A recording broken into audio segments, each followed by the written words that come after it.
بسم اللہ الرحمن الرحیم۔ گرین آرٹ کی طرف سے آپ سب کو السلام علیکم۔ معزز سامعین، آج کا سوال بہت اہم ہے۔ لوگوں کے ساتھ یہ مسئلہ درپیش ہے۔ بس آپ سے ریکویسٹ ہے آپ ہمارے ساتھ بندے رہیں اور اپنے اس ذاتی مسئلے کو حل کرنے میں اپنی مدد کریں۔ آج کا سوال ہے، مجھے یہ مسئلہ رہتا ہے کہ ڈپریشن ختم نہیں ہوتی، یہ کیا ہوتی ہے اور کیوں ہوتی ہے؟ واصف صاحب فرماتے ہیں، دیکھو یہ مسئلہ پریکٹیکل ہے کہ ڈپریشن کیوں ہوتی ہے اور کیسے ہوتی ہے۔ ڈپریشن کی سادہ سی تعریف یہ ہے کہ ڈپریشن انسان کو اس وقت ہوتی ہے جب وہ چاہتا کچھ اور ہے اور اسے ملتا کچھ اور ہے، اور جو اسے ملتا ہے اس کو وہ پسند نہیں کرتا۔ تو دو چیزیں ہوتی ہیں جو ڈپریشن کا باعث بنتی ہیں۔ ایک تو یہ ہے کہ پسند نہ ملے، اور دوسری یہ کہ ناپسند مل جائے، یعنی وہ جو چاہا وہ نہ ملا اور جو ملا وہ پسند نہیں ہے۔ تو ڈپریشن کا معنی یہ ہے کہ یہ تقدیر، نصیب یا حاصل اور خواہش کے درمیان فاصلے کا نام ہے۔ اور جب ڈپریشن کی عادت بن جائے اور اس کا تجربہ ہو جائے تو پھر ہوا تیز چلے تب بھی ڈپریشن ہوتی ہے، اور ہوا بند ہو جائے تب بھی ڈپریشن ہوتی ہے۔ بارش ہو تب بھی ڈپریشن ہوتی ہے، اور بارش نہ ہو تب بھی ڈپریشن ہوتی ہے۔ شادی خوشی پہ ڈپریشن ہوتی ہے، غمی پہ ڈپریشن ہوتی ہے، اور پھر بندے کا نام ہی ڈپریشن ہو جاتا ہے۔ یعنی ڈپریسڈ فیلنگ والے کو ڈپریشن کہتے ہیں۔ تو کسی پسند کا چھن جانا ڈپریشن کا باعث ہے، اور کسی ناپسند کا زبردستی مل جانا کہ اب یہ کرنا ہی پڑے گا، یہ ڈپریشن کا باعث ہے۔ جب ڈپریشن کا باعث صحیح ہو جانے کے بعد بھی انسان کو ڈپریشن سے نجات نہ ملے، یا پسند والا واقعہ حاصل نہ ہو اور ناپسند والے سے نجات نہ ہو، تو ڈپریشن پرماننٹ سٹے کر جاتی ہے، مستقل ہو جاتی ہے، اور اس کی روٹس پیدا ہو جاتی ہیں۔ یہ بھی ایک بیماری ہے۔ جب اس کی روٹس یا جڑیں پیدا ہو جائیں، جب یہ گہری ہو جائیں، تو پھر ہر شے سے ڈپریشن ہے، ہر شے ڈپریشن ہے۔ پھر انسان کہتا ہے کچھ ایسا حادثہ گزرا ہے دل پر، ہزاروں حادثے یاد آ گئے ہیں۔ یعنی ہر ہونے والا واقعہ، ہر گزر چکنے والا واقعے کے پاس جا پہنچتا ہے۔ پھر انسان کو روئے ہوئے پر پھر سے رونا پڑتا ہے۔ یعنی جس پر آپ ایک بار رو چکے ہو، آلریڈی رو چکے ہو، ماتم کر چکے ہو، اس کو دفن کر چکے ہو، وہ مدفون دوبارہ ظاہر ہونا شروع ہو جاتا ہے۔ یہ ہے ڈپریشن۔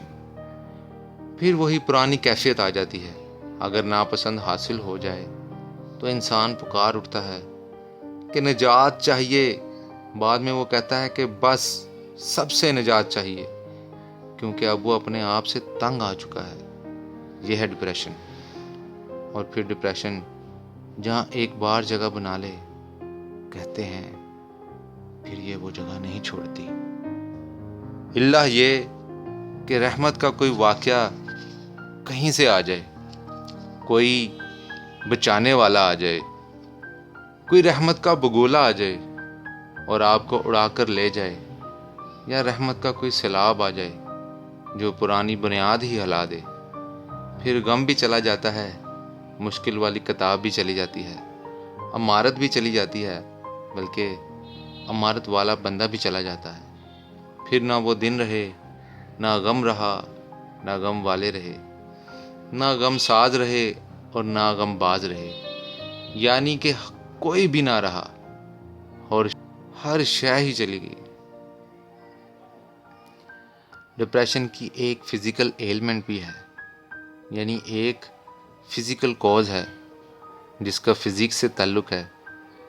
جو شخص اوور ورک کرتا ہے، بہت زیادہ محنت کرتا ہے، دفتر کے بعد بھی بیٹھتا ہے، تو وہ تھک جاتا ہے اور پھر پریشان ہو جاتا ہے، کیونکہ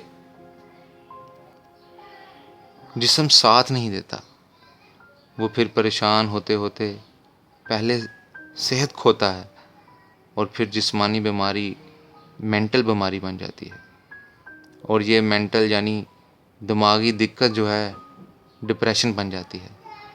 اصل میں صحت اس وقت ساتھ نہیں دیتی جب انسان آؤٹنگ کرنا چھوڑ دے اور زندگی کے واقعات سے لا تعلق رہنا شروع کر دے۔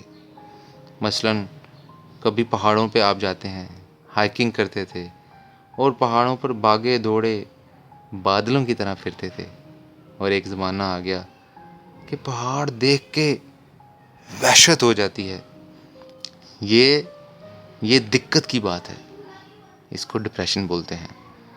بعض اوقات ہم ساری عمر بھاگتے رہتے ہیں اور خاص طور پر قبرستان سے بھاگ جاتے ہیں، اور اگر اپنے ہاتھوں سے کچھ پیاروں کو قبرستانوں میں اتارا جائے تو پھر قبرستان بھی پیارے لگنے شروع ہو جاتے ہیں، کیونکہ اب قبرستان سے تعارف ہو جاتا ہے۔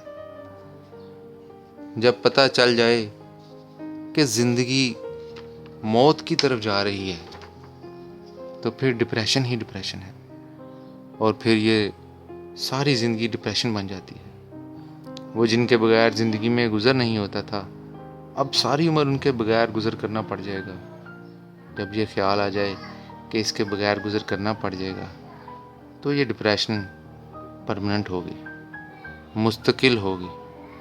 اگر کوئی سے 2 شخص ہوں اور آپ ان کو 5 گھنٹے کے لیے ڈیٹین کر لیں، ان میں سے ایک شخص کو کہیں کہ تمہیں 5 گھنٹے کے بعد چھوڑ دیا جائے گا، اور دوسرے کو کہیں کہ تمہیں ریلیز کرنے کا ابھی پتہ نہیں ہے، تو جس کو پتہ ہوگا کہ 5 گھنٹے بعد رہا ہو جانا ہے، وہ اگر 6 گھنٹے بھی قید میں رہے تو اسے کچھ نہیں ہوگا، اور جسے یہ معلوم نہیں کہ کب رہا ہونا ہے، وہ 5 گھنٹے سے پہلے ہی مر جائے گا، حالانکہ دونوں کے 5 گھنٹے ہیں، لیکن جس کے پاس ہوپ نہیں یا امید نہیں وہ مر جائے گا۔